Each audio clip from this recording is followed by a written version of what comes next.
Price Lord. கிறிஸ்துவுக்கு பிரியமான தேவனுடைய பிள்ளைகளே, மறுபடியும் இந்த நாளில் இந்த நிகழ்ச்சியில் நாங்கள் சந்திப்பதில் மிகுந்த ஒரு சந்தோஷம் அடைகிறேன். இரட்சகரும் மீட்பரும் இயேசுவின் திருநாமத்தில் நான் உங்களை ஆசிர்வதிக்கிறேன். இந்த மே மாதத்துக்குரிய அருமையான ஒரு வாக்குதத்த ஒரு வார்த்தை, சங்கீதம் 29 அதிகாரம் 11வது வசனம்.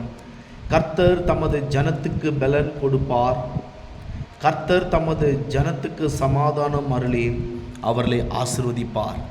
கர்த்தர் தமது ஜனத்துக்கு பலன் கொடுப்பாராம், கர்த்தர் தமது ஜனத்துக்கு சமாதானம் அருளி அவர்களை ஆசிர்வதிப்பாராம். தேவஜனமே, இந்த மே மாதத்துக்குரிய அருமையான ஒரு வாக்குதத்த ஒரு வார்த்தையை நம் தேவனாகிய கர்த்தர் இந்த வேளையில் நமக்கு கொடுத்திருக்கிறார். தேவச்சனமே, சமாதானம் இல்லாமல் இந்த 4 மாதங்கள் நம்ம ஓடி அலைந்து திரிந்து கொண்டிருக்கலாம்.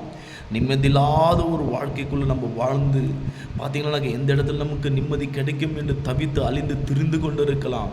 ஆனால் இந்த மே மாதத்தில் ஆண்டவர் கொடுக்கிற அவருடைய பிள்ளைகளுக்கு ஒரு அருமையான ஒரு வாக்குதத்த ஒரு வார்த்தை. தேவச்சனமே பாருங்கள், மறுபடி நான் அந்த வார்த்தையை படிக்கிறேன். சங்கீதம் 29 அதிகாரம் 11வது வசனம். கர்த்தர் தமது ஜனத்துக்கு பலன் கொடுப்பார், கர்த்தர் தமது ஜனத்துக்கு சமாதானம் அருளி அவர்களை ஆசிர்வதிப்பார். இந்த வாக்குதத்த ஒரு வார்த்தை. தேவச்சனமே, இதை யார் யார் கேட்டுக்கொண்டிருக்கிறீர்களோ உங்கள் மேலும் உங்களுடைய குடும்பத்து மேல் இந்த வாக்குதத்த ஒரு வார்த்தை இந்த மாதத்திலும் இந்த நாளிலையும் ஒரு ஆசீர்வாதமான ஒரு வார்த்தையாக நிறைவேறும்படி இயேசுவின் நாமத்தினால் நாங்கள் ஆசிர்வதிக்கிறோம். இந்த வார்த்தையை நீங்கள் பெற்றுக்கொள்ளுங்க, இந்த வார்த்தையை நீங்கள் விசுவாசிங்க. நிச்சயமாகவே கர்த்தராகிய இயேசுவானவர் உங்களை அளவில்லாமல் அவர் ஆசீர்வதிக்க அவர் வல்லவராய் இருக்கிறார். ஆமென்.